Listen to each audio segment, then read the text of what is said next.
4 amigos, exaustos, mas felizes, voltavam para casa pela escuridão infinita depois de um fim de semana de liberdade. O motor do carro tossiu de repente, tremeu e morreu, nos jogando no silêncio e na escuridão no meio do nada. Nossos celulares mal iluminavam enquanto percebíamos, com um pavor crescente, que estávamos ilhados, presos pela noite.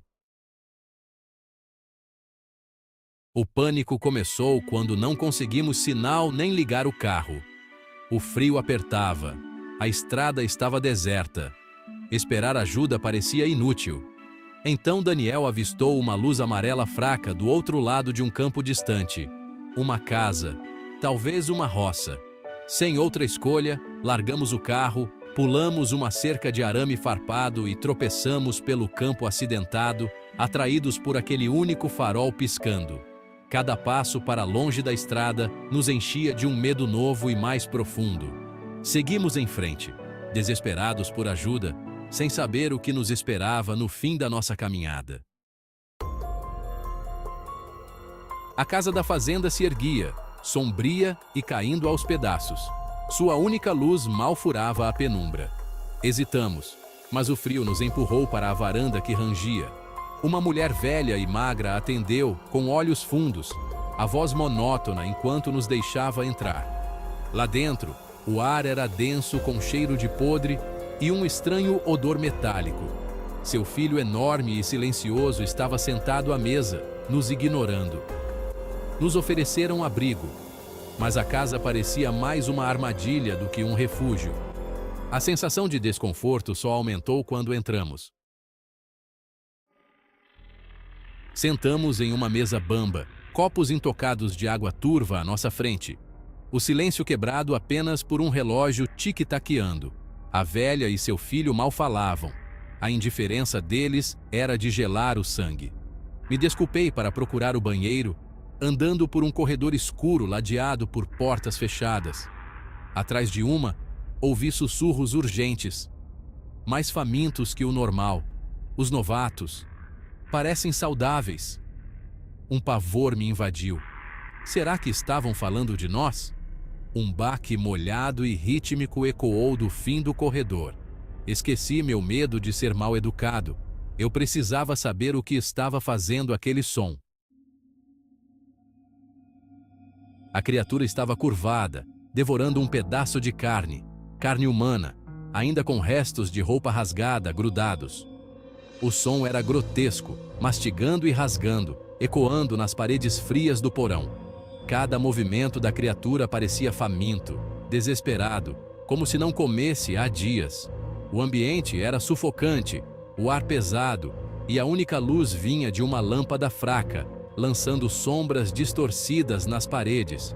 O cheiro metálico era de sangue, uma mistura nauseante de sangue velho e fresco.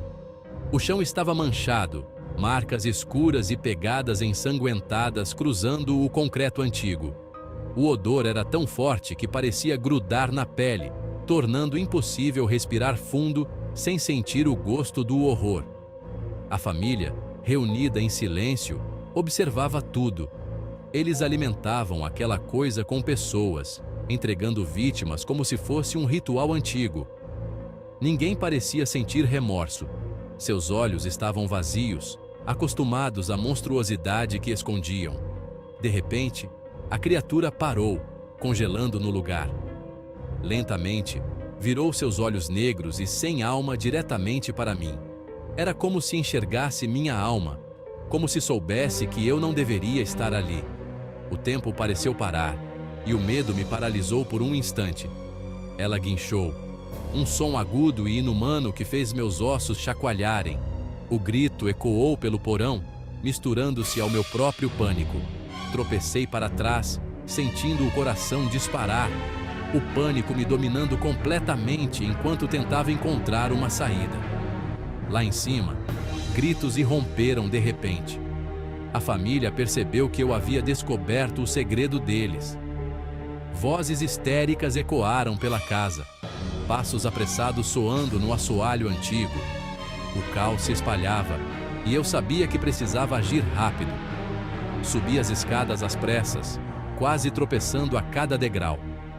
No desespero, meu celular escorregou da mão e caiu, batendo nos degraus e desaparecendo na escuridão do porão atrás de mim.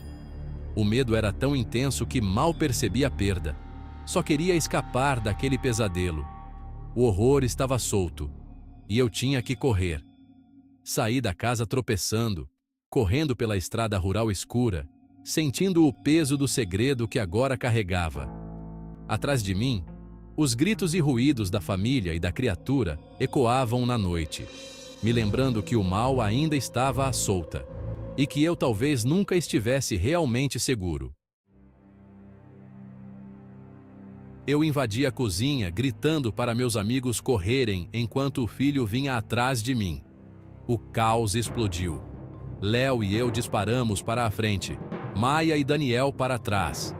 A velha tentou nos bloquear, mas nós a empurramos, fugindo para a noite.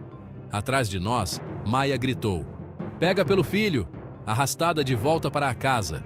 Daniel lutou, mas o gigante mal percebeu. O grito da criatura ecoou, agora livre. Léo me puxou. "Não podemos ajudá-los, temos que ir!" Corremos, deixando nossos amigos para trás, os sons de terror diminuindo enquanto escapávamos para a escuridão. Léo e eu corremos até o amanhecer, nossos pés batendo no asfalto frio, o som ecoando na quietude da madrugada.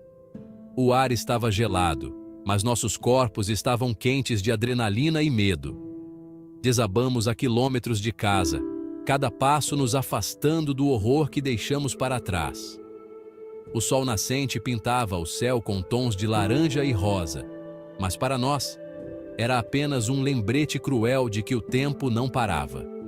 Assombrados pelos gritos de nossos amigos, suas vozes ainda ecoavam em nossas mentes, um coro de desespero que não podíamos silenciar. Seus rostos, distorcidos pelo terror, estavam gravados em nossa memória. Um caminhão que passava nos levou à polícia. O motorista, um homem de meia idade com olhos cansados, nos olhou com simpatia, mas também com dúvida. Nossa história, de monstros e uma fazenda que desaparecia, foi descartada como fantasia induzida por trauma. Os policiais, céticos, nos olharam como se fôssemos crianças contando histórias de fantasmas. A polícia não encontrou nada, nem carro, nem casa, apenas campos vazios. Fomos interrogados, duvidaram de nós e finalmente liberados, como se nossa verdade fosse um incômodo a ser varrido para debaixo do tapete. Nossos pais, com rostos marcados pela preocupação, foram aconselhados a nos procurar ajuda, como se estivéssemos doentes, como se nossa realidade fosse uma ilusão. O mundo se recusou a acreditar no que tínhamos visto. Nossos amigos continuaram desaparecidos, seus rostos agora apenas fotos em cartazes de pessoas desaparecidas, suas vidas reduzidas a memórias. Nossa história, um pesadelo que ninguém aceitaria, nos perseguia. Sobrevivemos, mas a cada noite, os pesadelos retornavam, nos lembrando do que havíamos perdido. A verdade era um fardo que carregávamos sozinhos, um peso que nos isolava. Caminhávamos por um mundo que não queria ouvir, cada passo um lembrete de que, embora estivéssemos vivos, estávamos sozinhos em nossa verdade. Anos se passaram, mas as lembranças me assombram. 13 de setembro sempre traz tudo de volta. Não importa quanto tempo passe, a data está gravada em mim como uma ferida aberta. Cada vez que o calendário se aproxima desse dia, sinto o peso do passado se arrastando, como se as sombras daquela noite nunca tivessem realmente ido embora. Léo se mudou, tentando escapar do passado. Eu fiquei procurando respostas que nunca chegam. Ele achou que a distância poderia apagar o que vivemos, mas eu sei que não é tão simples. Ficar foi uma escolha difícil, mas também uma necessidade, como se abandonar este lugar fosse trair a memória do que aconteceu. A fazenda se foi, como se a própria terra escondesse seu segredo. O mato tomou conta, as paredes desabaram, mas o silêncio permanece, pesado, como se o solo ainda guardasse ecos daquela noite. Às vezes, Acho que a terra tenta proteger quem passa por aqui, escondendo o horror sob camadas de esquecimento. Pesadelos me atormentam. Os olhos da criatura, seu guincho, o porão gelado. Acordo suando, sentindo o cheiro de terra úmida, ouvindo aquele som agudo que nunca consigo esquecer. O medo se tornou meu companheiro, sempre à espreita, pronto para me lembrar do que vi. Terapeutas chamam de trauma, alucinação, mas eu sei o que vi. Eles tentam racionalizar, dar nomes clínicos ao terror, mas não há diagnóstico que explique o que aconteceu naquela noite. Às vezes, penso que preferia estar louco. Seria mais fácil do que aceitar a verdade. As cicatrizes nos meus braços, os lugares vazios na mesa, isso é real. Cada marca conta uma história. Cada ausência pesa mais do que qualquer palavra. O vazio ao meu redor é a prova de que algo foi tirado de nós, algo que nunca poderá ser recuperado. Escrevo isso não para que acreditem, mas porque o silêncio é insuportável. As palavras são minha única companhia, meu único alívio. Talvez, ao colocar tudo no papel, eu consiga entender, ou pelo menos suportar, o que ficou para trás. Monstros são reais. Eles se escondem em lugares esquecidos, esperando pelos azarados. Não são apenas criaturas de histórias, são presenças que se alimentam do medo, que se aproveitam do silêncio e da solidão.